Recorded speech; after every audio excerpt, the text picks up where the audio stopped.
Kabuk tulis kan kan. Ay, bilis ka para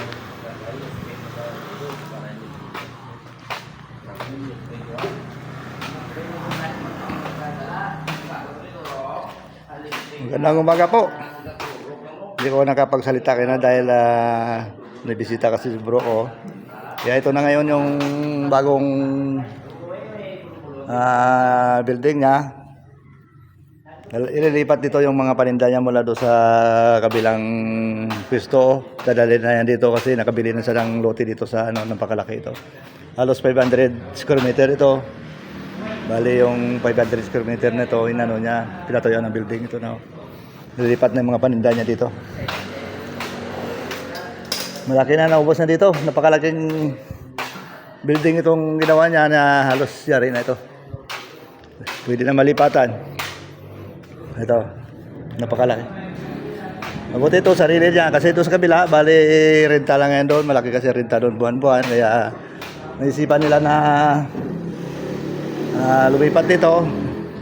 Isa ka nabili niya yung lote dito tapos pinatayan ng building. Ito na.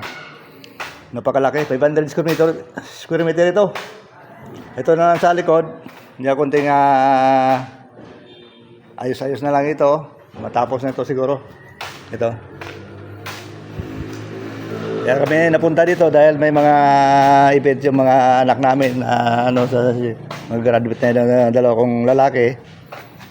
Napunta kami dito. Sabay, pasya na lang. Saka ito yung sa likod ng building ng kapatid ko ito. Malawak ito. So, patayan nyo pa ito ng bali extreme na ito. Pataasin niya yata ito. So, saka tinabakan itong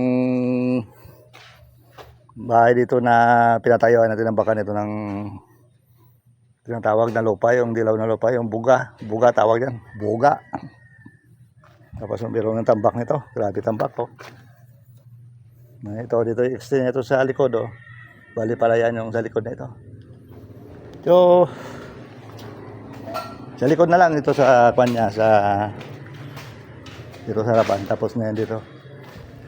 Pwede na malipatan yan. Yung target niya dito sa paglipat baka mga December. Para patapusin niya muna ng mga ilang buwan, mga 2 buwan na lang doon sa kabila yung nirentahan niya doon. Lipat na sila dito. Maganda ito kasi sarili niya, wala nang problema kasi lahat dito. May kontraktor kasi ito, lahat mga permit, kumpleto na lahat. Nalakad na lahat yung mga permit niya. Kaya kasi galing yung mga namimili dito, halos taga-bundok, taga-baryo.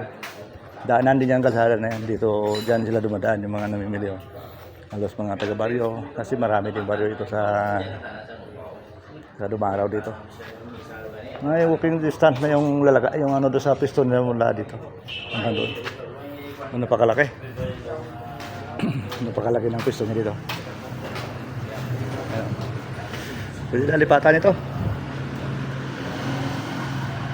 Pero mo kailan lang na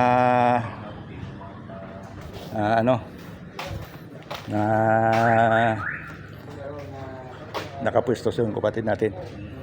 Sinuwerte siya, okay na. Nakaswerte siya para pag wala tayong hirap, mahingin na lang tayo dito kasi naman ang kapatid natin. Busilak yung puso ng kapatid natin. Ito. Ayun kapatid ko si bro.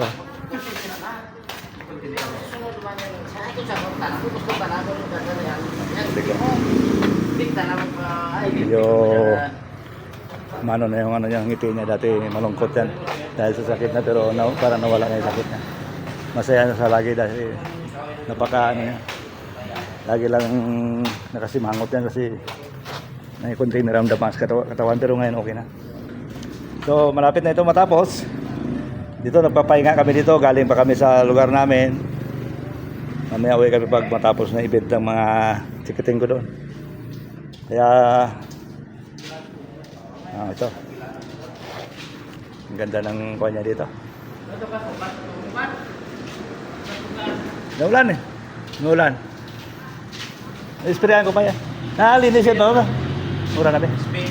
Ha? Speak. Sino? Speak. Ya, bakit ya sa wallet, Pima? Oh. Ito na pala yung ano, okay na yung ano ng kapatid ko dito. Bro, dito bro. Okay. Sige. Ito na lang, hanggang dito lang po. Para makita yung mga Live lang? hindi video lang may ano. Tama, sa ka, Sige na. Tapos na, balik na kami ka. Tapos na, nahiya sa ano pakita kasi sa social media. So, ibalik mo muna kami doon sa taas. Tapos na. May puno pang ng kasya dito. Nasa 50 years na yung kasya na yan. Bye-bye.